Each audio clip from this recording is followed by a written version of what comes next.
On this episode of Draft Capital, I am without regular co-host Chris LeBron. Don't worry, ladies and gentlemen, we're going to be getting together very soon to be discussing his big board. But today I am joined by Nathan Grubel, who is a member of the No Ceilings Collective and is the host of the Draft Deeper podcast. Today we are kicking off what we're going to be doing every month is going to be comparing our big boards against one another. And this broadcast is going to be aired for Draft Capital and Draft Deeper at the same time. We're going to be kind of cross-populating our audiences here with top-notch draft content. You're not going to want to miss this episode. Thank you all so much for tuning in. We'll be right back with you after this short break.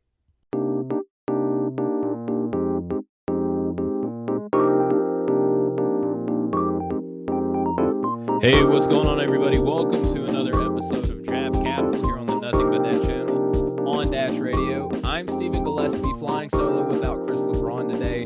Don't worry, folks. He and I have another show lined up that we're going to be doing tomorrow. But in the meantime, you guys are still going to be in good hands because I'm not doing this by myself. Today begins a very special segment that good friend of the show here, the network. He's been doing a lot of great work lately. Just saw that he worked with Chad Ford and Seth Partnall this week. I mean, this guy's been everywhere. Ladies and gentlemen, Nathan Grubel of Draft Deeper is joining us today. Nathan, how we doing, brother? Chris is just ducking me. He doesn't want this smoke. So, but nah, shout out to Chris. I love both you guys, but I'm doing well, man. I'm a little tired, but we're grinding away, man. This is draft season. It's December. I can't believe where the draft community is at right now. Draft Twitter is a buzz. I can't even keep up with everything that's going on in the community. So that's great to see that we're in December. We're not even in like April, May, June yet up to the draft, and there's already so much momentum going. So I know you're excited as well. Oh, yeah, for sure, man. And before we even get into kind of the meat and the potatoes of the show, this is the first time that I've got to do any sort of, on-the-air work with you, so to speak. Since you've had a lot of big changes, man. I just mentioned you had two tremendous guests on this week. Not only that, but you're a part of this whole new No Ceilings collective that has just taken, the draft world by storm. So kind of what's been your experience with that so far? It looks amazing from an outsider looking in. That's the goal. We really want to be the number one place where everybody heads for draft content. That was the vision that Tyler Rucker and Corey Tulaba had when they kind of brainstormed the whole idea of why don't we actually get some people together who are interested in working on a project and kind of building up something as a collective. That's really the best way to get noticed and build momentum and steam. I know you and Chris feel the same way. Off the Ball Network has gained a lot of notoriety by doing the same thing, by teaming up and getting as many different people involved as possible. We want to do the same thing in the draft space. So we reached out to multiple different people. They reached out to me. We got Tyler Metcalf on board. We have his buddy Nick on board. We have Evan on. We have so many different guys involved, and I couldn't be happier with the work that we've been doing over at the Substack. How many publications can actually say they're putting out 1 to 2 to even 3, 4 the one day? Hell, we did like 6 different pieces like in one day, and I couldn't even keep up with posting this stuff and sharing it on social media trying to promote my guys. I couldn't believe it. But how many publications can say they're putting out that much draft relevant content Monday through Friday every single day, just grinding it out? So that's I think what we're most proud of. We're trying to be as consistent in the draft space as possible. Corey with a lot of the artwork and the graphics and stuff. Tyler Rucker, the meme lord, the meme king, doing a lot of good social media promotion over there. So we just have a great team of people who bring so many different things to the table to contribute and make one awesome narrative-driven Substack. And obviously all the podcasts, everybody's doing podcasts, and we have our own network. So there's a lot of content we're pumping out, and I can't wait to see what we do over the next 4 or 5 months. Yeah, man, you guys have been going strong. We've been lucky enough to have, Rucker's been on a couple times, to have Albert come on. You're joining us. We already got it in the works that Corey is going to be joining the show here in about a week or so. Trying to get all you guys on before you guys are too famous to talk to us anymore. But, super proud of you guys. Stop it. You guys do great work. Why else would I want to launch a series with you? I mean, you're awesome at what you're doing, Steven. You're killing it. You're putting out big boards. You're being consistent with draft content, the tweets that you're making with all the different prospect clips and everything. You're grinding as well, my man. So it's only fitting that we collaborate on something, and I'm excited to have someone to collaborate on a project like this with, because I think it's going to be beneficial for everyone down the road. I couldn't have said it any better myself, and the words are kind and much appreciated. With that being said, let's not mince anything else, man. We'll get right into it. Today, we're going to be comparing our big boards 1.0, Nathan, and I'm super excited because, we released our boards independently from each other. I read that you're going to be doing it consistently. It was something that I was going to do on a monthly basis, and kind of the superpowers here combining and just saying, hey, why don't we just get together? We'll talk about what we're seeing, how we're evaluating these guys. Obviously we're going to see things differently because we watch the game differently, and Yep. that's what makes it fun, right? I think that's why you and I both love the draft, is because you can watch one player, I can watch that same guy, and we both walk away with different takes. We talk about it and we see how we can learn from one another. And that's what I'm looking forward to the most with this segment. Nathan, you touched on that we're going to be doing this on a monthly basis. We're going to be hosting it here. You're going to be hosting it on Draft Deeper, but that audio is going to be shared between all of our audiences to kind of help, extend out to each other's, collective and learn from each other even more. And I'm looking forward to that a lot. But before we get going, Nathan, I just want to remind our listeners here that support for Draft Capital is brought to you by Built Bar. Unlike all the other bars that are out there that taste either like old Play-Doh or a piece of cardboard, when you eat a Built Bar, you will think that you are cheating on your diet with a delicious chocolate dessert. If your kids find out how good these things are, you're going to have to buy more because they're going to be begging for them. If you want to buy some Built Bar, we can help you out here. We'll get you a 10% discount with promo code OFFTHEBALL at checkout at built.com. All right, so Nathan, we're going to get into the draft conversation now, and we got a few different segments. I wanted to ask you about your top three here because, everybody kind of has the same top three, at least by and large. You get your outliers here and there, but you're getting, Chet, Paulo, and Jabari Smith has kind of, bursted out to the scene this season. And there's a lot of different variations, obviously, that people are putting out for your top three. With those aforementioned players, like, how are you watching them, and what kind of stood out to you and when you were building your big board on how you put together your top three?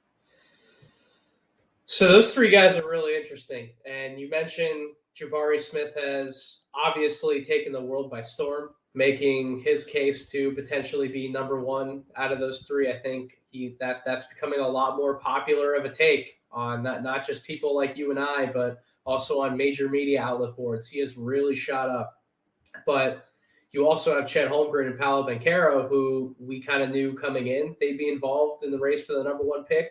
And I think both of them have had pretty good moments so far in their freshman campaigns. Paolo's showed some of that versatility as a shot creator, has been able to convert highly on shots from the mid-range, from the elbows. He's been making some step-in three-pointers in transition, which the three-point shot was something that we had questions about. And then obviously him with his 6'10", 250-pound powerful build, he's going to be able to finish inside and convert on easy looks around the basket. So he's kind of flashed that three-level scoring package that we wanted to see from him coming in. Really the question to me heading into the second half of the year is, does he maintain his aggressiveness getting downhill and looking to continuously finish around the basket?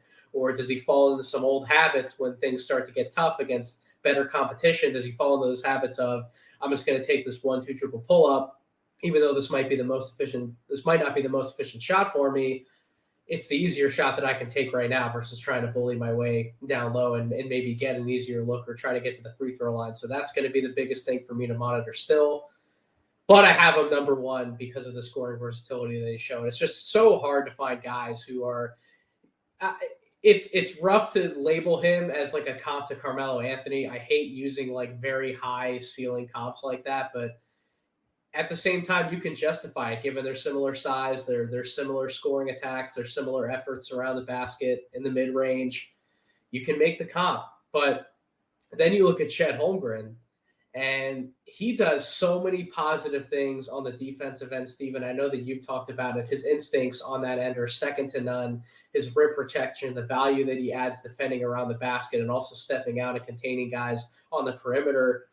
I don't think he's as slow-footed as people make him out to be, and at the same time, he also utilizes his length really well. He knows how to play angles. He's a smart defender, so I think some of the foot speed concerns with him and Paolo to an extent, I think some of them are a little overblown, but just everything he brings to the defensive end of the floor, and then offensively, his court vision, his passing awareness, his unselfishness, his incredible finishing around the basket. I think the last time I looked at his numbers, he was around like 78% finishing inside on 2-point shots or something crazy. Ridiculous, like yeah. Hyper efficient. And you factor in one of the things that people were excited about his game, the 3-point shot, that hasn't even really come along yet. Last time I looked at a lot of the synergy numbers for him, he was not making jump shots at a high level, but you watch him in warmups. That was one of the things that Rucker wanted to note when him and Albert got to see him out on the West Coast against UCLA. They noted the fluidity in his jump shot when he was warming up. Like, Alperen Şengün was a big guy in the draft last year. He didn't hit 3-point shots at a high rate during games, but he was another guy. You saw him shooting around in warmups or messing around, and you saw what the shooting stroke looks like, and you know that at some point he's going to start converting and hitting on those jumpers. And I feel the same way about Chet. The fluidity, the smoothness in his shooting mechanics, eventually that shot's going to come around. So he's truly a unicorn, and it was tough not having a number one because I love the effort level, the motor, the intensity that he plays with as well, even when he gets knocked around. And I went with Paolo and Jabari. I think it's a little too early still for me to crown him number one overall, but he's right in the race. So it's an interesting trio of guys. I'm sorry I rambled on the podcast that you're hosting. I'm not hosting this one. I rambled. Hey, this is a combined effort here. You know, please feel free to grab the reins at any time. Our listeners will be better for it. But, you know, going through this top three, you know, I have the benefit right now of looking at our board side by side. You know, if, you know, folks want to look, I mean, on those ceilings, I know that you guys have composite boards and mock drafts. I believe your board is also posted there. And on my Substack, I have mine. So we're not going to just go through the whole top 30. We're just going to kind of segment off, similar aspects of our boards and some differentiating areas of our board as well. But our top three, we have the same guys listed. It's just in a different order. You know, if everybody wants my boring rendition of my big board, just me going through 1 through 30, it's on the podcast feed, but this is more exciting. This is a lot of fun. It's good when you can get a little bit of discourse on it. But, you know, you went with Paolo, you went with Chet, and then Jabari. I respect the aspect that you want to wait a little bit for guys to prove themselves because, I mean, we got like a 10-game sample size. And for the listeners here, this is our 1.0 that was released, you know, a couple weeks ago. Here in about 2 weeks or so, we're going to be going over our 2.0s. You know, we'll be doing this on a monthly basis. So the way that we're looking at guys today at the time of this recording, it may already be different. I can promise you it's going to be changed. I think that's a segment we have towards the end of the show. But, things are going to change. Correct. So right now, on my 1.0, I went with Paul. A lot of the same reasons that you did, Nathan. I mean, what else can you pick on this guy on? He just cramps like in big games. That's just such kind of a funky little area for him that he's getting beat up on, is that in big games, he just, for whatever reason, he's not as hydrated. But I don't think that that's anything that's overly concerning. You know, he's got the handle, he's got the size. People are asking, you know, hey, can you play make a little bit more? Well, sometimes, especially on a high power team like Duke, certain players are going to have roles, and it's not really a selfish thing. It's like, this is what's expected of you. To me, if Paolo is not scoring for Duke, that's kind of more selfish for him, you know, for most nights. You know, there's going to be nights where his shot doesn't fall and he needs to find guys a little bit more, but by and large, he's going to be the finisher on this team, and that's okay. With Jabari over Chet, love the vibes that I'm getting from Jabari. Not so much of the play style, but when you watch this guy play with the intensity, the intangible aspects of his game, he gives me like Kevin Garnett and Giannis Antetokounmpo vibes. I mean, you feel like he wants it on every single stinking play. It feels like he doesn't take it off. And those type of dudes, you know, that they garner my affection a lot. And that's not to say that Chet Holmgren, who I have number 3, doesn't do that. It's just that I like the way that Jabari is going about it more. It's more of a scoring base because he has to. Chet on his team, he has the benefit of playing alongside, you know, guys like Drew Timme and Julian Strather. Jabari doesn't really have that level or caliber of teammate, so he has to do kind of like Paolo, a little bit more of the finishing aspect. But I love Chet. I refer to him as kind of a Venus flytrap where the opposing bigs will look at him and be like, okay, I can take this dude to town in the paint. And more times than not, their shots sent in reverse because Chet is a really good defender. And I also love the passing aspect of Chet's game too. Can you just hit on that for a second though, really quick? Because I've never seen somebody get back down in the paint consistently yet still be able to block the shot. That is special. It truly is. And I believe it was the game against UCLA. Forgive me, I know it's UCLA's backup center, a little bit shorter, but a bigger guy.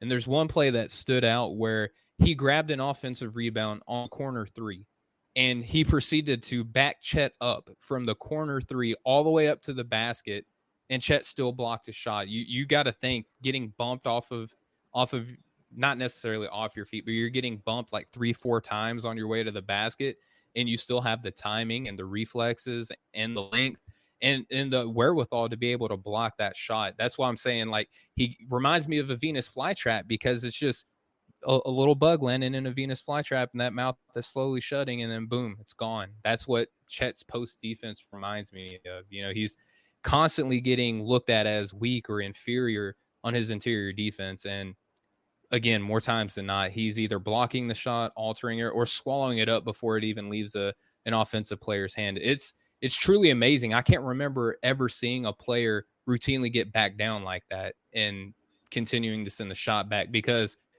usually a strong interior defender, no one wants to go against them at all. But for whatever reason, players kind of trick themselves into thinking they can do it against Chet, man. It just doesn't work. And he's staying on the court too. He's not racking up a ton of fouls either. That's also huge. Some of these big men that we could talk about on this podcast, that's a big thing. Are you staying out of foul trouble? Are you staying on the court to make an impact for your team on both ends of the floor? And Chet's doing that, I think, better than almost any of the other big men that we could talk about for a top 30 ranking. So that's another reason why he's so elite, and why I would certainly not remove him from the number one race in any capacity, despite what his body looks like. I hope that you're not going to body shame on this podcast, Stephen. I certainly hope not. Not at all. I won't body shame him. I mean, let's just go ahead and throw out the obvious. He's skinny, but he's tough, like, there are times where he falls down, but he gets up and he's competitive. He does not back down from a challenge, and that's helped Gonzaga out. Not only is he doing the job as an interior defender individually, but he's doing it well for his team. And I think that when you can block shots and it turns out to not only just be a net negative for the offense, but when it turns into a transition opportunity for your team, that's all the better. And Chet, with his passing along with that, when he can immediately go from, blocking a shot and getting the rebound, or, deflecting a pass and getting a loose ball, and he can dribble and turn into an initiator on the exact opposite end of the floor immediately, that's crazy value. And to me, I understand how some people could look at me having him 3 and saying, like, oh, I might be sliding him or whatever. Not at all. I think all 3 of these players are extremely talented. They each have crazy unique skill sets, and I think all 3 are going to help whatever team that they go to at the next level, Nathan. No, I've been following everything that you're saying and everything you're doing, Stephen. I know that you have those 2 guys ahead of Chet because you're more so buying into what you think that they can become, not necessarily slighting Chet for anything that he may or may not bring to the table. So you're evaluating all 3 prospects very fairly. So I got no qualms with where you're at right now. It's still very early. Yeah, absolutely. And, again, as we keep seeing more and more games, our big boards are going to keep fluctuating in accordance with what we see, Nathan. So, all right, let's move on from that top 3. I think everybody kind of expects, those guys to be mentioned about where they are. Here's where it gets fun to me, Nathan. And I've been listening to a lot of yours and, the rest of the No Ceilings Collective dialogue on these players in particular. I'm going to throw out some names, right? Jaden Hardy, Patrick Baldwin Jr., Caleb Houston. Nathan, I think that everyone would say these are guys that we were hearing buzz about top 3, top 5, at worst, maybe top 7. And if you just look at the production aspect in terms of just raw numbers, I don't think that these guys are performing up to their preseason expectations. But Nathan, we all have them in our top 10 still, and I say we all, you and I, we have them in our top 10. Although some of the more contemporary boards or more mainstream have seen some of these guys fall out of contention in light for some more, ready-made, more fun to watch players as of right now. For these guys that we had higher expectations for that are kind of somewhat underperforming, what made you want to keep Hardy, Baldwin Jr., and Houston within your top 10? I think it's just the whole premise of not overreacting to what we're seeing on the court. Now, each situation, ironically, is a little different. Caleb Houston's probably the most simple one to describe. He is a freshman. He's still very young, just like the other three. He's playing at a high major conference, and he's trying to figure out how to be effective both with and without the ball in his hands. And I think that's something, if you would go back and watch him at Montfort, it was kind of a mixed bag in terms of his role with the team. I think he was given more responsibility for the Canadian U19 team, and now he's coming to Michigan, and it's like that responsibility more or less was really stripped from him, and they've asked him to make out of pick and roll in certain situations, but I think his role has really been inconsistent and in flux, and anytime that happens for a player, that can definitely lead to some up and down results as far as the box score and the percentages are concerned. But when you actually evaluate what he can do on the floor, we know what the shooting stroke looks like. We don't have to get into the detail about that. He's a lights out shooter. He can actually play, make, and pass out of pick and roll reads and situations. He makes good decisions with the ball in his hands when he has to move it. Defensively, sure, there are some limitations because he's not the quickest player laterally, but he does try and remain engaged as often as possible. And people can pick apart his off-ball defense. First of all, you could pick apart any young player's off-ball defense. Generally, that's the weakest part of any young player's game when they're coming into the NBA. But he's had moments where he's gotten some deflections, forced some turnovers to get his team out in transition as well. And I still think he's one of the better transition players in this class because he knows when to leak out. He knows where to be at all times. He's one of the first guys to the corner if he needs to fill a lane because that's just how the play's forming. He'll fill that lane. He knows how to do that.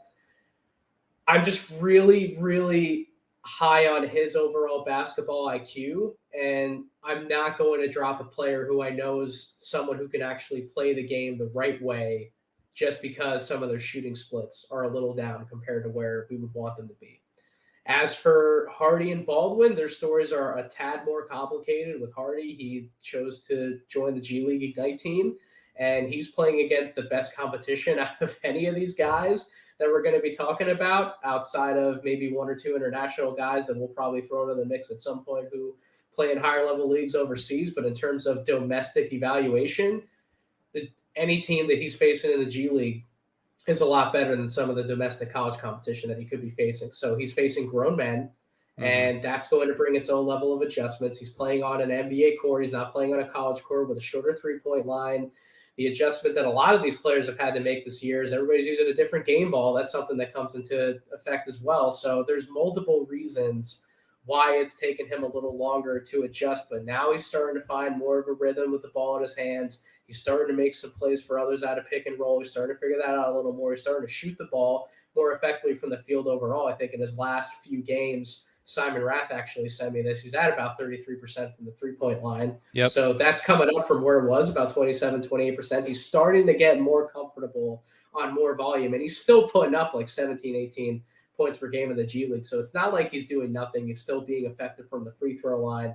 So I'm not going to completely give up on a guy who can be a three-level scoring guard, a primary option, because that's the type of guard that the NBA is always looking for, no matter what. And I don't feel that he's that undersized either. I know Adam Spinell over the box and one still has Jaden Hardy as a top 5 grade, and Coach knows his stuff. Coach knows more about ball than I do, absolutely. So I'm not gonna dispute him on that one either. I would agree that we need to value him. And then Patrick Baldwin, I don't know how much you and I want to argue about Patrick Baldwin. I don't know if we would necessarily argue about him, but I've made a point to talk about him now on multiple podcasts that his situation is unlike any other that we could possibly talk about in this class. He's playing with a dumpster fire Milwaukee team. That team is bad. Yeah. And it's not just that they're a bad team.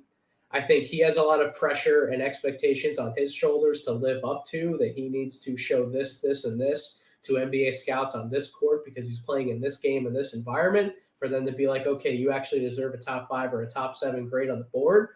He's trying to do all that and mix in with teammates who are also trying to prove themselves and win games. And they see the coach's favorite son come in and try and take responsibility over the offense. And you can just tell when watching the games that they don't always want to pass him the ball. They kind of ice him out a little bit. Like I can specifically pinpoint 2 possessions in the Rhode Island game that just happened previously Monday night, where his teammates would penetrate, get 2 feet in the paint, and defense would collapse, and they're kind of looking around like, where are they going to go next with the ball? And Pat Baldwin is literally standing wide open on the wing, and they wait so long to actually pass him the ball. And it's not like he didn't see Pat Baldwin. No, the guys saw Pat Baldwin. They just didn't necessarily want to get him the ball because they know he's probably going to shoot it as soon as he touches. And that's part of the pressure that's feeding into his situation. But if you take a look at the film, he's actually making plays out of pick and roll at an efficient rate. The synergy stats would back that up. When he is put in those situations,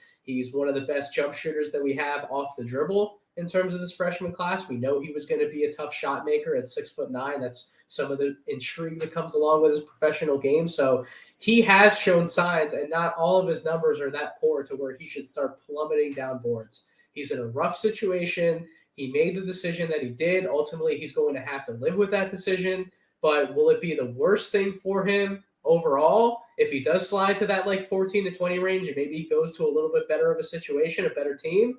Maybe it's not going to be the worst thing in the world. Everything usually works itself out for a reason, but I'm not going to skyrocket him down my board just because he's put up some poor shooting numbers against good teams. I think that he's going to be unfairly judged. He's going to be dropped. That's just the way that it is. Chad Ford, as you mentioned, I did the podcast with him. He obviously has a lot more intel behind the scenes than I do. He knows that scouts and executives have complained to him about Patrick Baldwin's lack of intensity, lack of effort, lack of production in those big games. We know what's going to happen. Doesn't necessarily matter how well he does in some of these other games in the Horizon League. He's going to fall, but you and I, Steven, we don't have to move him down our boards. We can keep him right where he's at. Yeah, you're 100% right, and that's something that when I wrote for my, my top 80 that I released a couple weeks ago, is that I can change my mind, as the season goes on, and I'm going to, just to put that out there. But I'm not changing my mind on Patrick Baldwin Jr. I'll kind of talk about these players in the inverse that you lay them out. Patrick Baldwin Jr., for one, the frame, and I know that sometimes people get tired of when you hear, well, you can't teach size and you can't teach this. Well, the reason it keeps getting talked about is because you can't. He's listed at 6'9", 6'10", looks a little bit bigger than that comparatively to the other guys on the court. Size does matter, and it does affect you. And Nathan, not only the team, but I think maybe even just the college scheme, it's not always suited for guys like him. I can look at a guy like Jaden McDaniel, who I had a top 5 grade on whenever he came out of the draft. Jalen Johnson was largely touted player, went to college, and it didn't work out. And his effort and motor was questioned, to a large degree. And it looks like he's being valued a little bit better, at least in the G League right now. Atlanta is super deep, so I don't really see that as like a talent thing for Jalen. But I look at Patrick Baldwin Jr., and it's a lot of the same thing. He's put in a really tough position. And Nathan, real quick before I continue on my breakdown, what do you see as like the best outcome from a Patrick Baldwin Jr.? Do you ever see him as really like the number one guy on a team? No, but I think that the potential has always been there for him to be a kick-ass number 2, right? That's I think what everybody is expecting from him. And honestly, I still see it. I don't think that we should immediately shut that door because of how many games he played now, and what month are we in? We're in December. We're in mid-December, and we're just going to shut that door on him when he's still so young. No, I'm not. So is he going to be a number 1 in the realm of maybe a Paolo Banchero or a Jabari Smith even could be a number 1? Maybe not. But at the same time, if you're telling me you're going to get a surefire number 2, somebody at his size who can stretch the floor and has all the decision-making qualities to make everyone else around him better in certain situations as well, on top of being able to shoot the ball, to go along with the size, no, I'm not going to shut the door on him being a number 2.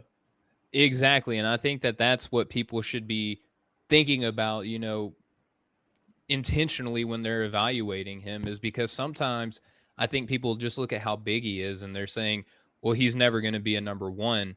And he's put in a number 1 position on this team. And I think that can kind of skew people's evaluation, which is why I think that he's plummeting down some of these draft boards. I'll talk about Jaden Hardy now. And you talk about just an ultimate ramp up in the level of competition. I mean, going from high school to playing against, current, former, aspiring NBA players, that's a huge ramp up. And I was listening to Tyler Rucker, and I forgive me, I forget the guest that he had on, but I know he has Kyle Nishimoto. Yes, Kyle Nishimoto. Yep, thank you. A lot of G League experience, and he was giving some insight that I never considered, is that Hardy's being put in a position because we know his strengths. The G League is going to try to develop the other areas that teams are going to be looking for, some of those other skills that should marry along nicely with the shooting, with the athleticism. And he's going to be put in positions that are going to try him a little bit harder. And to me, that's perfectly fine. He's got teammates around him that are looking to be drafted as well. And we saw early on last season with, Mr. Green from Houston coming along the G League, slower start, but still had flashes. I look at Jaden Hardy and I see a lot of similarities in that aspect where the efficiency numbers weren't there at the beginning, but what do we see coming along more and more? We're seeing more 20-point performances on better efficiency. It looks a lot like how Jalen Green did look last season, and I was really bullish on him. And then finally, Caleb Houston. I think for a shooter, it's really hard, obviously, when the shot's not falling for him to look good by and large for the most part. But what I love about Caleb Houston is that the defense on a man-to-man basis, I agree, is there. The help defense does need a little bit of help, but the playmaking, I love what I'm seeing from the rebounding and the passing aspect. I see dynamic passing from Houston, and with his frame, he ranges anywhere from about 6'7" to 6'8" on a lot of people's boards. I love the playmaking aspect that can look really nice coupled along with that shooting that is also starting to come along there with Houston as well, Nathan. So I think that we did a good job of talking about areas where we're kind of similar on. Now this is going to be the fun part of the show. The segment I'm labeling here, what's the difference? So we have players that we're varying the most on right now on our boards that, and when I say that we're varying on these players, we both have these gentlemen on our board, but we have them in kind of staggering differences as to where they rank on our board. We have AJ Griffin, Trevor Keels, Keegan Murray, Max Christie, and Harrison Ingram. So I'm going to give you a name. I would very much like for you to say why you're maybe higher or lower on that guy than me, and then I'll jump in and kind of give my little breakdown and analysis on that player. So let's start with AJ Griffin. I believe I'm a little bit higher on him than you. I know that this is a guy that's dealing with injuries and playing time has not really been consistent as of 2 weeks ago. Again, remember we're doing this on our 1.0. What was your breakdown on AJ Griffin for your 1.0 and why did you have him a little bit lower than myself? He just wasn't getting the opportunities. And usually, when a player who we know is that naturally talented isn't getting the opportunities, you hear some of the rumblings that he's not practicing well, he's not understanding the game really well in a practice setting. And coaching staffs could have been concerned that that wouldn't exactly translate well in a game setting either. So when you have somebody who could be that far behind understanding the game at the college level, on top of everything he's had to come back from physically, it was probably going to be a slow start for him. So naturally, if that's the case, you kind of have to adjust your board accordingly. If he does end up playing well, like he has, thankfully, these last two games, then you start moving him back up, and he probably is going to be a little bit higher on my 2.0 board. But for now, you kind of have to take everything that you're seeing, and you have to take it within context and within the specific context of the start of his year and his situation. He wasn't playing like a top 10 guy, or didn't have the opportunities to play like a top 10 guy. But to his credit, I'm glad that I've seen him play well over these last two games. He is starting to really figure some things out. And we knew coming in. We knew coming in he was one of the first five guys I talked about on a preseason podcast. I gave him that sort of a grade accordingly. He could still end up being one of the top 7 or 8 players in the class. Yeah, wholeheartedly agree. And my reasoning for why, and I have him lower than a lot of other people too, right? So it's not that I still look at him as of 2 weeks ago as a top 5 player, but a lot of the same things that you pointed out, Nathan, that the lack of playing time, the dealing with injury. And I don't think a lot of people even realize that he suffered an injury coming into the year.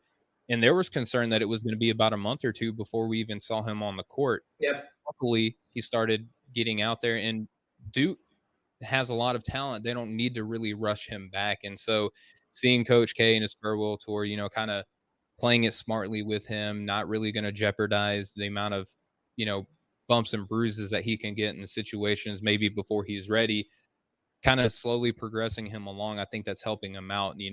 I had him 12th. I believe you had him around 21.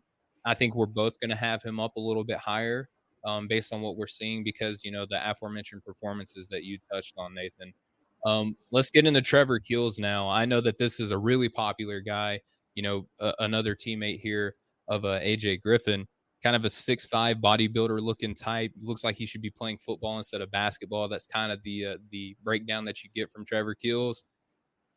I'm seeing a lot of range on him, even as of today, not even 2 weeks ago from our 1.0, but even today, there's a lot of variance on him. Nathan, I had him my dead last pick in my 1.0. I know that you're a lot higher on him on 1.0 than me. So please tell me, what do you like about Trevor Keels? I do like some of the playmaking that he's shown. He's been a very willing passer of the basketball. He's gotten himself in good situations to actually make those passes, which is a lot more than I expected from him coming into the season. I didn't have a great read coming on heading into that very first game that he played in Madison Square Garden, where he absolutely lit it up. Mm-hmm. And he proved that he could maybe be like a number 2 or a number 3 option next to guys like Paolo Banchero and Wendell Moore. He really fit right in, and he was making a lot of the shots that were given to him, and he was creating those opportunities. I think that was the one thing that really sold me on some of his ability as to why he should move up boards and plant himself within that late lottery to mid-first round conversation. Now, he's been a little inconsistent since then. He hasn't shown me a ton since that first game, but he has quietly put together 2 or 3 games here where he's had like 11, 12, 14 points, 3, 4, 5 assists.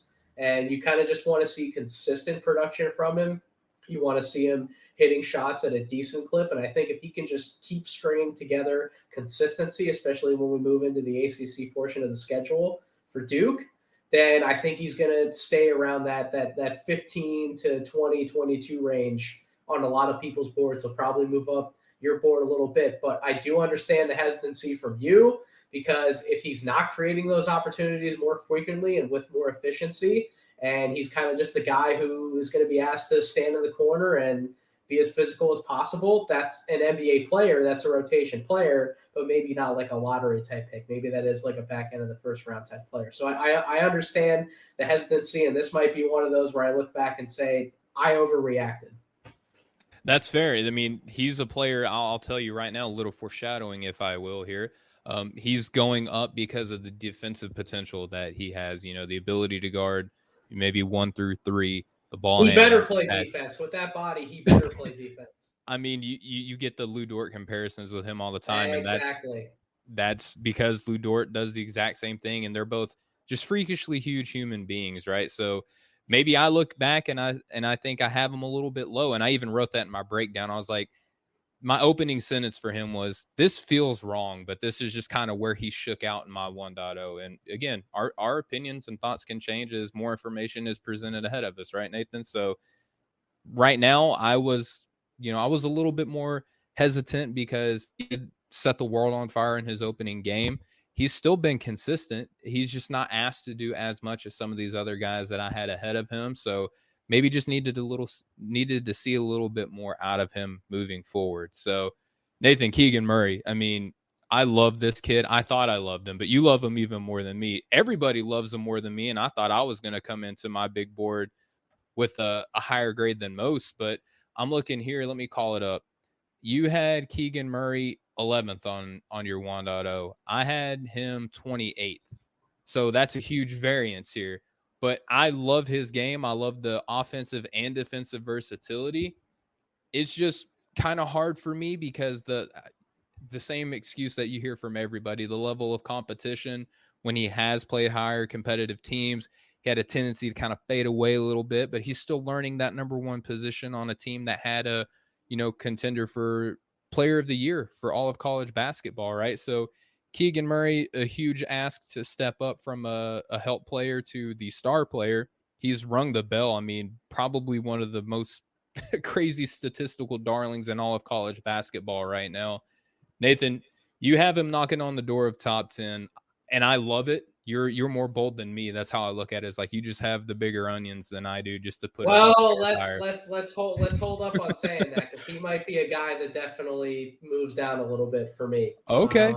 And the only reason I say that is he does everything inside the arc from a scoring perspective that you would want him to do. He's a very good rebounder for somebody his size. These 6'8", 215-pound combo wing type of forwards. Those are the types of players that NBA teams want, but that also comes with the theoretical stretch label, right? Ah, yes. He's not a consistent three-point shooter, and he still hasn't been. So when you factor in exactly what you said, playing cupcake level competition where he could easily dominate inside, get almost all of his points exclusively at the basket because he was bigger, physical, more stronger than everybody else.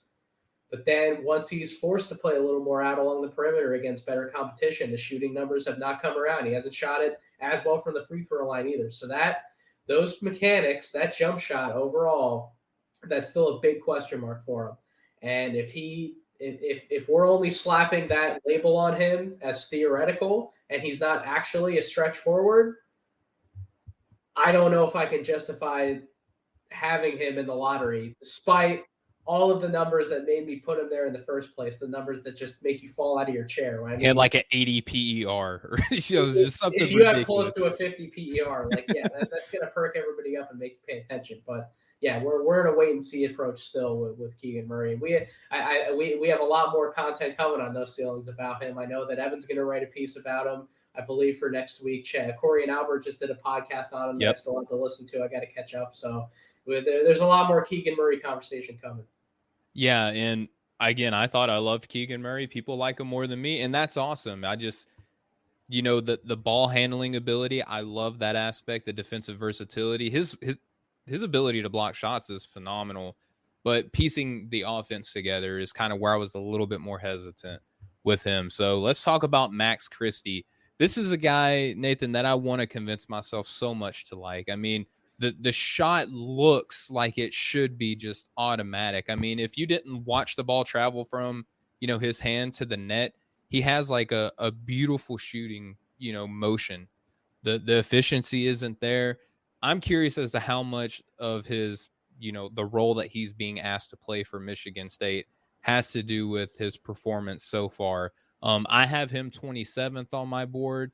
If I'm looking, you have him 12th on yours. So another wide variance here, and it happens, just some people look for certain things, and that's where you get these differences of opinion.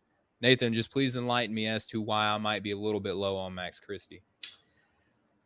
I might even be a little too high on him as well, just like with Keegan Murray. But in terms of why I wanted to put him there early on, he's a 6'5" combo guard who can handle the basketball. We know about his shooting ability. He's somebody who can come off screens. You can work him off movement. He can hit open shots. When you do get him to penetrate, get him around the basket, he has shown a little bit of a floater game, which I really like. Mm-hmm. Love to see that from a guard. He's been able to handle himself in pick and roll play. He's actually in the 69th percentile in terms of scoring out of pick and roll sets. Nice. I love all that. But you mentioned the jump shooting. The jump shooting has not been great in terms of efficiency up to this point. He's in the 33rd percentile on jump shots. So that's about, when you factor in the field goal attempts and makes, about 32% on jump shots overall. That's not the best from somebody who we're billing as an outside shooter. Correct. So it's really an efficiency thing with him. I think if more of those jump shots start to fall, I think people will be a lot more comfortable evaluating the rest of his game. And I think that's when they'll start to see, is he a late lottery guy? Is he a mid-first rounder? Either way, I think he needs to be a top 20 type of guy. We'll see where he falls in the second edition of my board. I don't know if he'll be as high as top 12 just because there are some other names that have propped themselves up. But I think if I'm going to bet on the long-term game and what my eye test is telling me, I do think he's a top 20 guy at the very least. Yeah, and spoiler alert here for my 2.0, he's going up a little bit because in his more recent performances, he's looked a little bit better. I love the defense that I'm seeing from him in flashes, especially as kind of a point of attack defender. Love that aspect of his game. I think that he's showing a little bit more even on the, team defensive. He's got to play defense. He's playing for Tom Izzo, man. If he hasn't played defense, he's not going to play. That's 100% correct. So I think that defense is really helping him out. But kind of the same thing that I said about Caleb Houston, when you're labeled as a shooter, as you just mentioned earlier, Nathan, and the shot's not going down, it's really hard to find areas to where you're still helping your team, because if you're asked to shoot and it's not going in, what else can you do to help? But that's also an important aspect of the shooting, though. It's not just that the shot goes in or not. It's not just the percentage. Is he creating good shots? Is he getting himself into those looks? He does move well off the ball. He looks to be active moving off the ball. He sets himself up for those open shots. We want to see a little bit better of a spot up rating from him. He's only let me see here. He's only in the 19th percentile in terms of spot-up shots made. But if you actually go back and watch the film and how he's setting himself up for those shots, he's doing a good job at it. You just need to see a few more go through the hoop. But I like everything that you're seeing on him from film from a setup perspective. Yeah, and again, shooters, the shot has to go down for them to look well.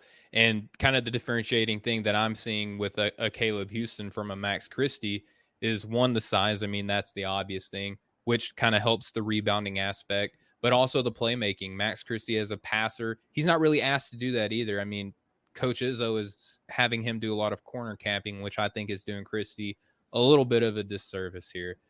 So last guy that I want to get into on this segment, Nathan, is Harrison Ingram. And this is a case, I think, to where I finally have a guy that I'm higher on that you're a little bit lower on. I have Harrison Ingram right now on my 1.0 as 13th overall. You have him at 22nd.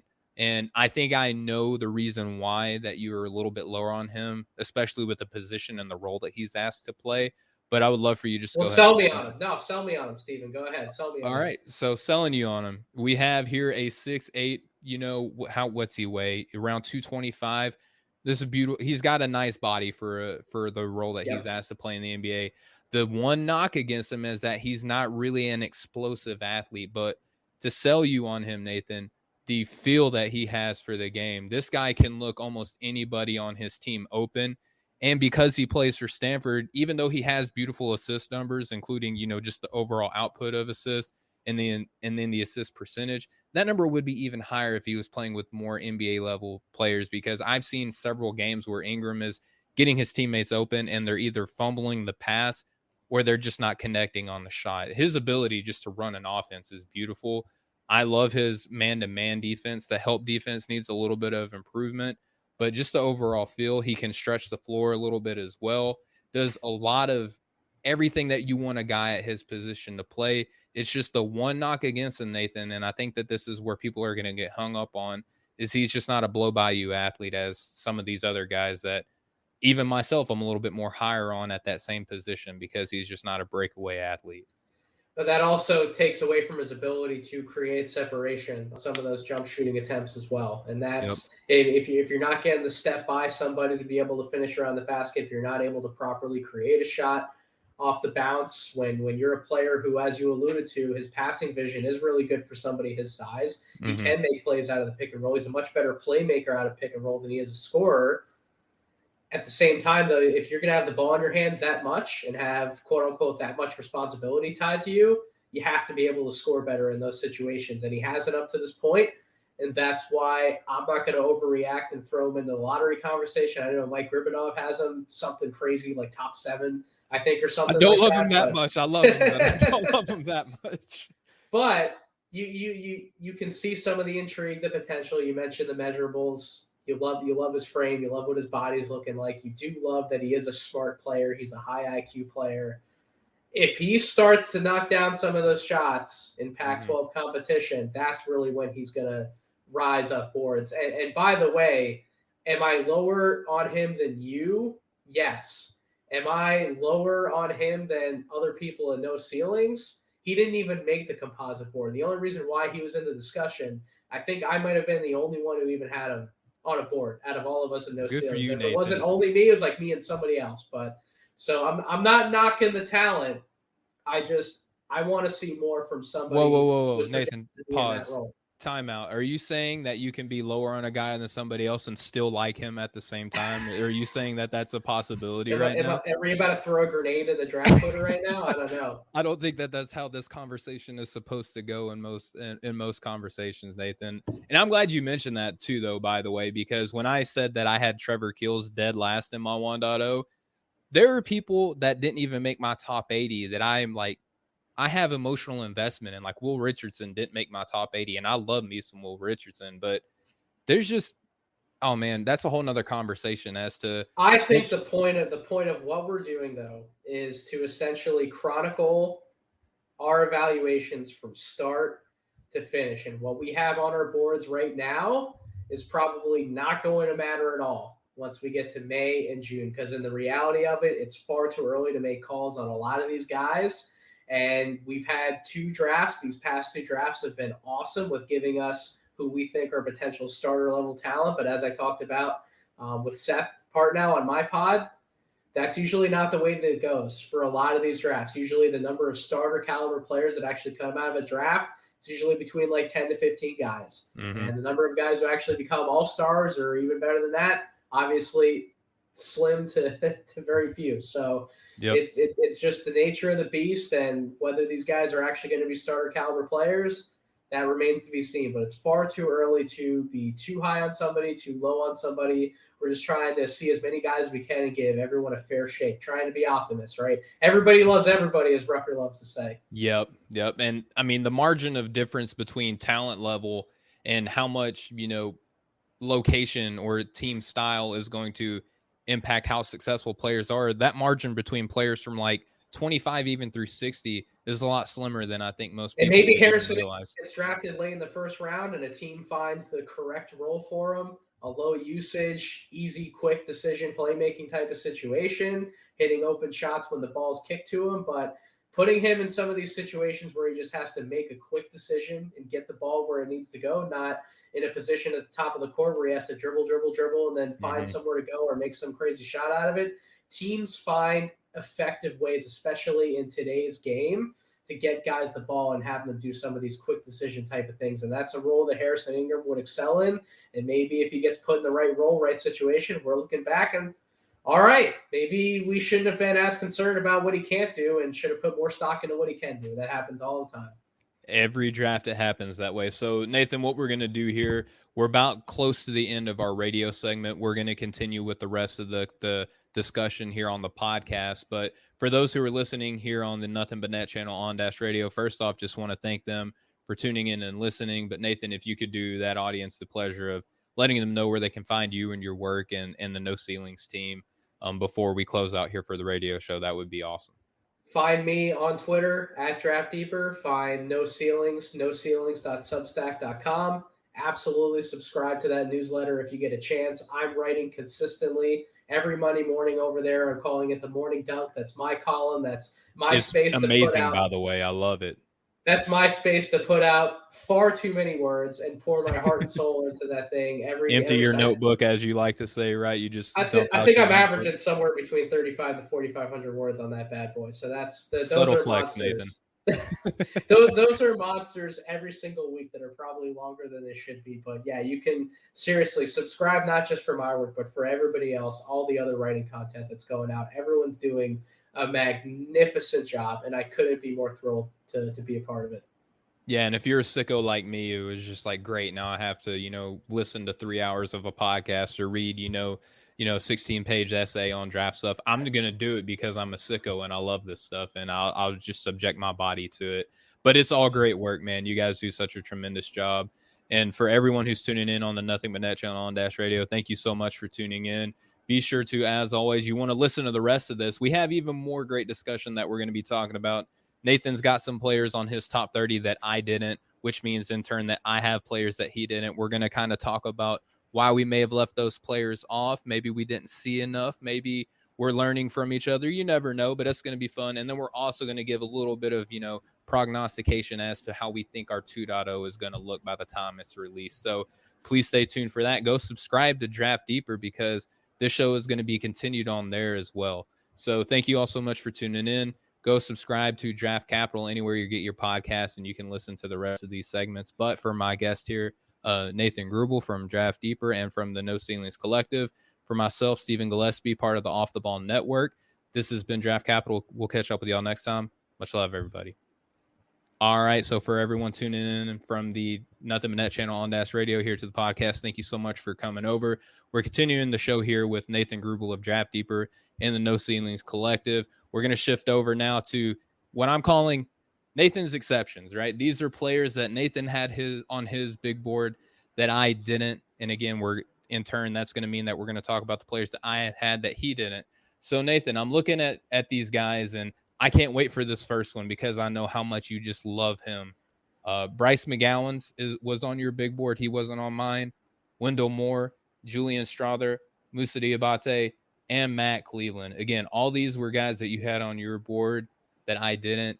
please tell me why I messed up, Nathan. How come I'm messed up because I didn't have these guys? No, we're not going to use words like messed up because quite frankly, I'll be honest with you. I know Matt Cleveland's definitely not going to.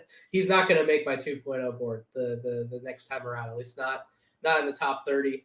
But as far as McGowan's is concerned, you're right. I love him as a prospect. 6'7", 3-level scorers who also get to the free throw line and convert at a high level. Those guys don't grow on trees, Steven. Correct. Those guys are rare. You factor in how tough of a player he is. He doesn't have the best physical build. I think he's listed at 6'7", but he's also, I believe, listed weights under 180 pounds. So when you look at him, you don't expect somebody who's going to be, putting up 6 to 8 free throw attempts per game, but he is. He's finding ways to get to the basket, be more physical than his frame would indicate, and he's converting on those opportunities. He's a really good jump shooter. Love the mechanics. Absolute money. So I love everything he's bringing to the table from a scoring perspective, and I really think that he's a guy, he's going to be in that top 15 conversation for a lot of people the majority of the year, whether you get on the bandwagon now, you get on the bandwagon at some point. I'm surprised you didn't even make your 1.0 board. This seems like a guy you would really like. I want to like him. I truly do. But when I watch the film, and truth be told, I got to watch more. I've watched, I think, 3 or 4 games from him, and I get the appeal. Trust me, the build, he is an ultimate microwave, and I did some clips on him, and that's one of the first things I said is McGowan's is a microwave guy.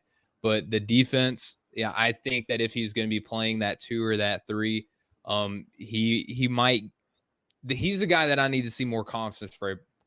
Conference play from, I'll put it like that, to kind of bolster him into that first round talent. Now, he was 15th on your board, so you having him that high, me not having him at all, I couldn't wait for this discussion because he's a guy that I feel like I need to see more. And just kind of spoiler alert as to where I have him 33rd right now, so it's not like he's super far removed from being in my big board.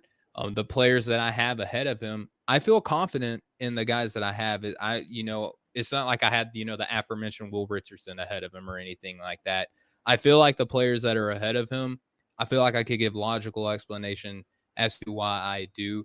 But Nathan, I do want to like him so much because of his size, because of the athleticism, because of the scoring. It's just something about watching him play, man. It's just like I can't put him ahead of certain players, but I'm sure as the season progresses, he's going to weasel his way up into my top 30. And I hope he does, because there are certain types of players that I feel like I want to like, and he's one of them, man. Absolutely. And speaking of guys who I'm also surprised that you didn't have on your top 30, Wendell Moore from Duke. Yeah. Where is he, Steven? Talk to me. Why isn't he there? Man, because I want to see more. I feel like Wendell Moore has been one of these guys that, like, we're waiting. All right, now we're seeing a little bit of flash. Can he sustain it? That's where I'm living at with Wendell Moore right now. And Duke is really talented. It's kind of also one of those things where, like, does Duke really have 5 of the best 30 players in this draft right now? And I somehow talk myself into these conversations. How much is he benefiting from the guys that he's playing alongside? And is he really going to be, at the end of the day, one of the top 30 players along with Williams, along with Moncaro and his other teammates, Keels and Griffin? I have him kind of right there where I have McGowan's, where listen, he's been the best player on Duke this year. He's been a better player than Moncaro. So we're going to have Moncaro as the better prospect, but when you start putting him up against AJ Griffin and Trevor Keels, and there's some factor of projection that can go into that, but you also have to take into account how much of a leader Wendell Moore's been for this team. Sure, he's a junior. I'm not afraid to draft a junior. I'm not afraid to draft a senior. I don't care as much about age as some other evaluators do. He's playing lights out, man. He's been lights out as a jump shooter from all over the place lately. We knew that he was a playmaker off the bounce. We know that he has 6'7" size with proper length. We know he's a better rebounder, good rebounder. Actually, no, very good rebounder for his position. And yeah, now that he's showing more of that scoring efficiency, now that he's playmaking and scoring better out of pick and roll sets, you start looking at his game and trying to pick things apart. It's like, what really can he do on a basketball court? And that was some of the potential that he had coming in his freshman year, when everybody thought he was going to be like a top 15 guy coming out during his freshman season. It took him a little while to get up to speed and learn how to process the game at a higher level, but now he's there, he's doing it, and he's a guy that, I have him in the 20s on my board, but I could absolutely move him up by the time 2.0 comes around. So that's my argument against some of those other two guys you talked about. I do agree with that argument, that logic, that it's very tough for a college team to get 5 players in a top 30. Yep. But if we're really going to start picking guys out of that top 30, I'm not going to pick Mark Williams over Wendell Moore. There's a chance when we get to it, I may not pick Trevor Keels over Wendell Moore when we get to it. There's AJ Griffin. We've had 2 games. He still has to do it more consistently over a year. Am I actually going to pick him over Wendell Moore? So the only player right now I'm confident I'm never going to pick Wendell Moore over on that team is Kyle McCarroll. That's right. Jury's still out, everybody else. And that's totally fine. And again, I want to reemphasize again, because this was 1.0. This is like, it's 1.0. Want to see a little bit more. I had him kind of where I had McGowan's, right on the outside looking in, where it's like, I want to believe what I'm seeing. I just want to see a little bit larger sample size. I can reassure everybody that on 2.0, he's going to be in the first round, and he's won me over, so to speak, on that end. But also, Nathan, to your point, to where, sure, kind of in a not so much in a vacuum, but what we're seeing, he's playing really well. But I think it's also important to remember that the position that he's going to play at the next level, it's not just going to be based off of his production now on this talented team. He's going to be lined up against some of the best players in the NBA, kind of at that 2, maybe the 1, because I remember listening to Chad Ford talk with you on this, is that scouts are looking at him seeing like, hey, is there any sort of primary creation that we can get out of a Wendell Moore, right? So that kind of opens up a whole nother world of like, how does he stack up against the NBA level talent at that position? Whereas a Mark Williams, it's not going to be as difficult for him to be as successful at his position as it will be a Wendell Moore at that level. I don't know, Steven. We're going to disagree about that one. One of the two positions that are the hardest to get adjusted to at the NBA level.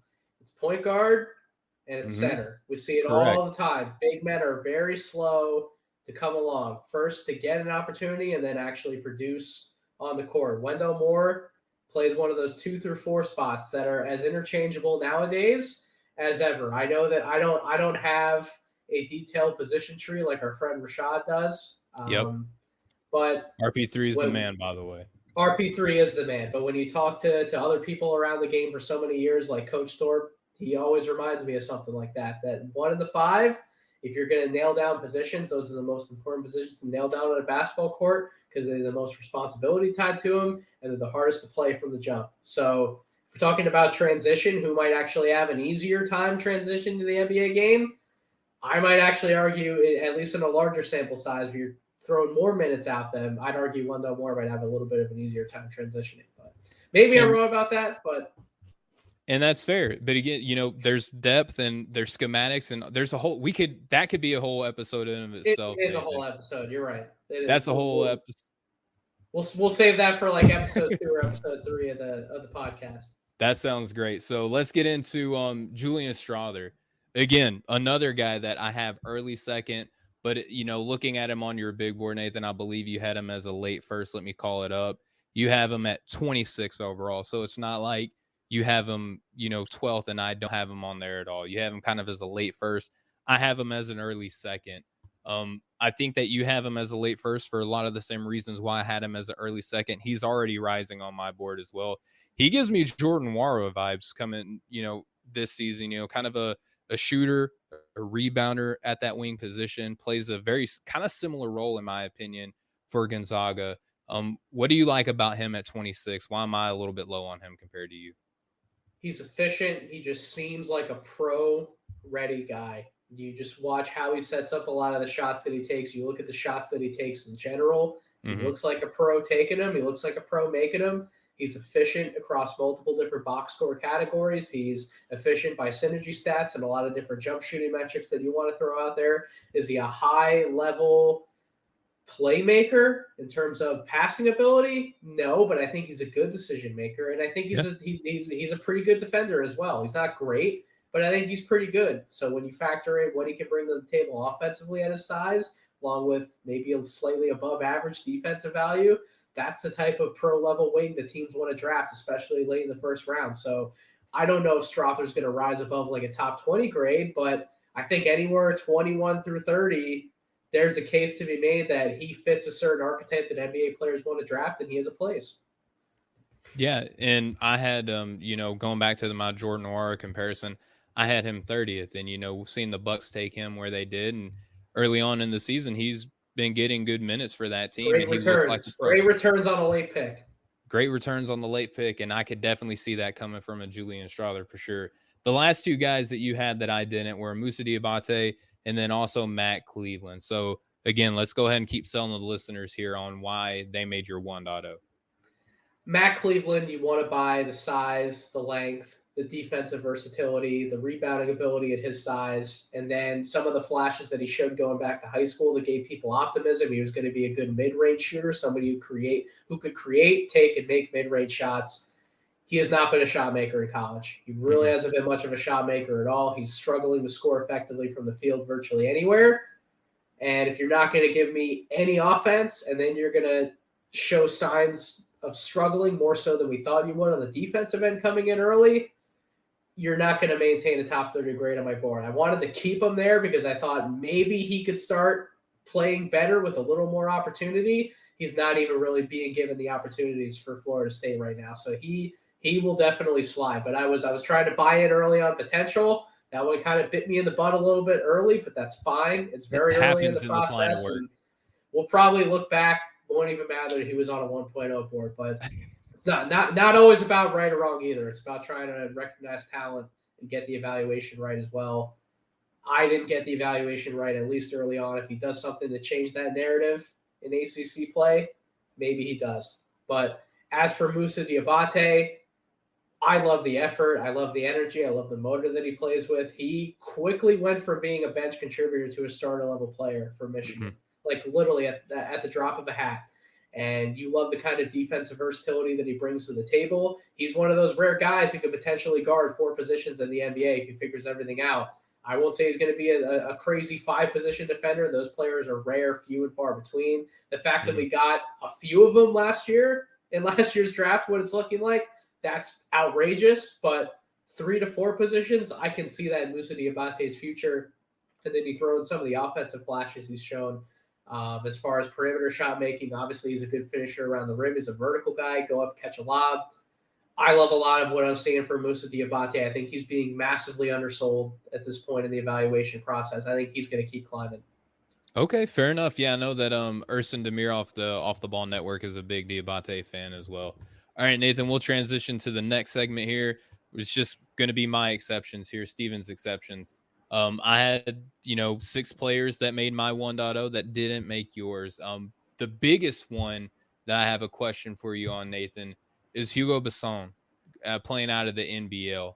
And I don't know, sometimes it's really hard to get intel on these international players. And when I was researching these guys and coming into the year, he was my favorite international prospect. I know that wasn't necessarily the popular opinion with, Ousmane Dieng, and then you also had Yannick Zosa getting a lot of preseason attention as well. I loved Hugo Basson. Nathan, you didn't have him on your board. Was there any particular reason as to, the gameplay as to why? Was it just not enough recent information, my friend? Just not enough recent information. I did a preseason podcast where Tyler Rucker and I talked with Rafael Barlow over at the Locked On Network. We talked about Hugo specifically. We pointed him out as somebody who we wanted to pay more attention to and watch closer during this draft process. Everything I've seen on him, I buy the talent too, my friend. I want to be able to sit down and watch a few more full games before I slap him on the board. But I'm planning to do I'm going to revisit the G League a little bit. I'm going to finally dive deeper into some overtime elite film. And I'm going to throw those international guys. A little spoiler for your audience. I'm going to do a 2-part morning dunk as soon as we get back from the holiday break. I'm taking a week off between Christmas and New Year's from doing a column, but I won't be doing nothing over that break. That Monday morning when we come back after New Year's, I'm going to have a new column prepped and ready to go, and there will be some thoughts on Basson in there. There will be some thoughts on, hopefully, Rocco, who is another guy who you had highlighted who I didn't have on my board. Although my opinion, he'd be a better guy to talk about in this segment because I don't know if my opinion's going to change on him that much. I never really bought it last year. I don't know if I'm still going to buy it this year. Yeah, fair enough. And just to kind of highlight some of the things that Hugo does, love him as a pick and roll ball handler. I think he's listed now even taller than what I thought he was coming into the season. A lot of preseason, numbers that you were getting on him were about 6'3". In the NBL, he's listed at 6'5". I mean, 2 inches at that point guard position, that can make all the difference sometimes. He's got tremendous feel operating in that pick and roll. He's not afraid of any shot, which sometimes could lend people to believe that he might be a ball hog or just a chucker.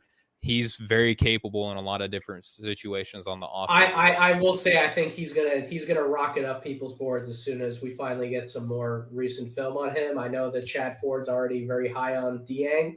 I agree. I think Dieng's going to skyrocket up people's boards. So I think both of those guys, we're going to talk about any international player stock rising over the next 1 or 2 months. It's going to be those two guys. They're both, I think, going to be in mid-first round conversations, if not late lottery conversations. And how fitting because they both play for the New Zealand Breakers. All right, so transition from Hugo. I could give you a whole episode on Hugo. I love him to death. Terrence Shannon Jr. Out of Texas Tech. Guy that I have kind of in that lottery position. Just kind of spoiler alert here in the 2.0. He slipped a little bit. He's not really far off from where I had him in the first place. Lefty playing for Texas Tech, athletic player. Really good in my opinion at operating at a lot of positions on the offensive end at different levels. I love the defensive intensity that he can bring on it's not necessarily a game to game basis, but in large moments, I think it's there. Nathan, you didn't have him listed. Is this an instance of where, freshman and sophomore season, we weren't really seeing much, and now as a junior, he's kind of accepted the role that he's at and is kind of excelling in it a little bit more, in your opinion, or where are you at with I loved him as an early second-round guy last year. I think that's where he absolutely could have been picked had he come out last year. I still feel the same way about him this year. Steven, I don't see enough of the offense being consistent. I don't see enough offense that I'm comfortable saying this is going to definitely translate at the next level, to couple with the athletic talents that he brings to the table, the defensive versatility. Those two things will definitely translate. Mm-hmm. Whether he can actually be trusted upon to hit open jump shots when they're given to him. And we know that if there's anything that you want to buy into doing at an NBA level, it's probably his ability to finish in transition, get out on the break and finish offense that way. But apart from that, I'm not sold at anything else immediately translating at the NBA level. So that's why I think if you're going to take somebody who I believe is destined to be a role player in the league, probably an early second round grade is a lot better place to find value on him than somewhere, even late first round. Can he pop up into the 26 to 30 conversation? Sure. But I think any higher than that, I don't know. I'm not buying that much of the offense. Okay, fair enough. All right, so Dyson Daniels, this is a guy where I'm seeing people like him even more than I do. I'm not really loving him as much as the more I'm seeing other players, so to speak, which I'm not going to necessarily argue with why you don't have him on your top 30, but he didn't make it on yours. He made it on mine kind of in the later stages. I feel like he was kind of been the more consistent player for the G League Ignite team in the early going. You had him and Marjon Beauchamp, with Daniels kind of being the facilitator, so to speak, while Hardy was struggling in the early going. Kind of plays a 1 through 3, similar to, maybe a Shai Gilgeous-Alexander in that aspect. Not saying talent level is there, but a guy who can play the 1, 2, or 3. And you're seeing it at that G League level already. What made you want to keep him out a little bit or in the early going so far, Nathan? I just don't know how much of a primary initiator really want him being at the NBA level. I don't buy the physical tools that he has. I don't buy the speed. I don't buy the off the dribble. I'm going to definitely get by you and then make a play after I broke you down from there. Mm-hmm. He's an intelligent player. He's a heady guy. He can make the right pass when he sees it. But in terms of how much you want him actually having the ball in his hands to make those decisions, I don't know how much that's going to effectively translate at the NBA level. And I'm not in love with the jump shooting either. I'm not in love with his ability to pour in points offensively. And defensively, it's definitely a mixed bag. You have some people who really like the defense. You have some people like me who are a little more pessimistic about the defense. There are plenty of times I can go back and watch the G League film where, and I said it earlier, we can pick apart every young player with off-ball defense and effort level and engagement, but he really struggles in that area for me, and I don't know how effective he's going to be one-on-one defending at the next level. So he's a guy I really want to sit down and watch like 6 straight hours of G League film on and really try to figure him out before a 2.0 board. I can assure you I'm going to be talking about Dyson Daniels in some capacity in that column that I've been talking about, or one of the parts of that column. For sure. I feel that way with Foster. Like I'm seeing a lot of wide-ranging opinions on him too, and I'm just like, maybe I just got to watch more film with him. So, Nathan, we alluded to already Rocco Prakasan, the guy who flirted with coming into the NBA last season. There was a lot of people that thought he was a lottery talent last season. I didn't see it. I'm kind of seeing late first round with him right now. You mentioned that you're a little bit lower on him. Is it just the shot with him that you're not necessarily in love with? What is it with Rocco that you're a little bit lower on? Yeah, the shooting's always been a point of concern with him, but it's also been how athletic is he? If you put him on an NBA floor, is what we're seeing overseas in the league that he's playing in against the competition he's playing against, is that athleticism translating in the same way? He could very well just be bigger, stronger, and a lot faster than everyone he's playing against, but I don't know exactly how that's going to translate on an NBA floor. There's just something when I'm watching tape on him, there's something that just always seems fishy about what I'm seeing and reasons that I'm not going to buy it. And now you see him struggling more this year in terms of the percentages, in terms of his ability to actually make efficiently for others and not turn the ball over or get himself in spots where he ultimately turns the ball over. I don't know, man. I'm not buying him being this high level NBA player that a lot of people think he's going to be. I think a lot of people who were high on him last year, they're still going to remain high on him this year. I take what he's doing with a grain of salt. Doesn't mean I don't think he's an NBA player. I do think he's an NBA player, but I think he's more in the role player category. Do I end up giving him a late first round grade at some point because some other guys might fall off in the back end where I have them now? It's possible, but I don't really see me giving him a grade higher than somebody than like 25 on my board. I don't see him as a tier 3, 1 through 4 guaranteed starter, like a 1st through 4th option for a really good NBA level team. I see him as a guy who might be better off as maybe a 6-man, first guy off the bench. If he is a starter, he's like that 5th guy in the starting. He's the last guy in the starting lineup, or maybe he's even better suited as like a 7th through 9th man contributor for an NBA team. That's more where I'd have him right now. That's fair enough. I'm a little bit more of a believer in his athleticism translating because I think sometimes, Nathan, we can look at players and criticize the athleticism that we don't see, and then they can come to the NBA and actually still kind of play. So it's kind of hard for, at least for me, right? It's hard for me to see someone who actually does stand out athletically in European style basketball and not see them being able to translate at that NBA level because we've seen lesser athletes come over because of their feel, right? I'm not going to sit here and pretend that Rocco is a high level feel player, but I do think his aggressiveness, his strength, his athleticism is real. I'm buying it in the early going as of 2 weeks ago. You know, he has slid down since, but you know, I still think I will have him as a late first round grade unless somebody else comes up here. So Nathan, we got one more guy. Tyrese Hunter out of Iowa State. He kind of captured the world by storm here in the early going. He's since waned down a little bit. Those percentages aren't there. So just real quick, why are you a little bit lower on Tyrese than I like Tyrese. I trust me, Simon. So shout out to Simon Rath. He did a great job pointing him out early. For sure. I like him. I think it's a little too early. I think it's a little too early for Tyrese. I think he's going to be much better served coming back for a second year. Now, I would disagree with Fran Fraschilla. Fran Fraschilla said he's probably a 4-year player at Iowa State. I don't agree with that at all. Maybe 2. I love you, Fran, but I don't agree with that one. I think 2 years would be better for him because of some of the finishing concerns we have for him, some of the shooting concerns. He doesn't seem like he's quite strong enough to convert on a lot of those around the basket type of shots. I think the jump shooting definitely needs a little bit of work, but the reason probably why we like him, Steven, is because you watch him set up those shots. You see how dynamic of a ball handler he is. Those 1-2 dribble step back type of shots, they look good. They're just not going in quite yet. And he's not quite picking his spots to the level where we would want him to in terms of setting up good shots like that. And I think there is a little bit more work to be done from a passing perspective as well. So he's a little bit rough around the edges offensively, although in areas where I think he's going to get better. We know how much of a ball hawk he is defensively. He's one of those guys, I'm telling you, Steven, he comes back for a second year, he's going to shoot himself up in a lottery conversation.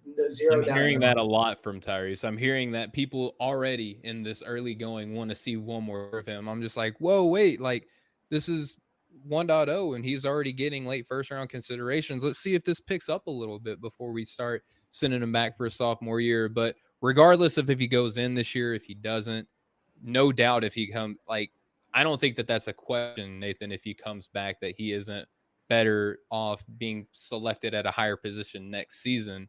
But make more money. Got to make that money, sir. You do, but you never know. It's not always, it's never guaranteed. Like, that's one thing we know about sports. Waiting a year doesn't always work out for everybody, right? You're not wrong. I mean, I love him. You love him. I'm sure that as the season picks up, you know, we're gonna vary on our opinions on him a little bit more. But Nathan, man, just want to thank you so much for coming here on the show today. I feel like we covered our projections a little bit, so to speak, as to guys who might be rising, who will be falling, you know, as we did our player breakdowns. And, you know, as we keep doing these segments, I'm sure we're going to get more in detail with some of these other players that we get a chance to touch on today. But again, Nathan, just thank you so much for coming on the show. Before we get you out of here, just please, if you could tell the listeners one more time where they can find you and your work. Absolutely. You can find me on Twitter at DraftDeeper. You can read anything that's coming out from No Ceilings in the Substack, noceilings.substack.com. And if you want to listen to my podcast as well as any other podcasts on the No Ceilings Network, again, you got the Draft Act with Corey and Albert. You have Nick and Tyler doing the NBA Deep Dive show. You have Rucker brought back his Backcourt Violation podcast. You can find any of those on our link tree, linktr.ee/No Ceilings NBA. You can find all of our shows there. We'd be more than happy to have anybody. Make sure you're staying tuned to Steven's show, though, Draft Capital. I love everything that you and Chris are doing, man. Seriously, it's an honor to be able to work with you on a series like this. I can't wait to host you on my podcast for the second one of these that we do, because, yeah, we got a lot more players to talk about, even though it seems like we hit quite the number today, but we still have plenty more to go. Yeah, for sure, man. And you're just a true pro and a gentleman. I appreciate all the kind words that you say about, you know, the work that Chris and I are doing here. It means a lot coming from you guys. So thank you so much. And thank you so much for all the listeners and the viewers that have stuck around for us here for about the last hour and a half. You're sickos just like us, and we thank you. We're glad that we're in the same company. But thank you all so much for tuning in, watching, listening, whatever it may be. Go follow Nathan over at Draft Deeper. Go follow No Ceilings NBA. Of course, follow Draft Capital. Go to offtheballnetwork.com for all of your sports needs. Thank you all again so much. We'll catch up with y'all next time.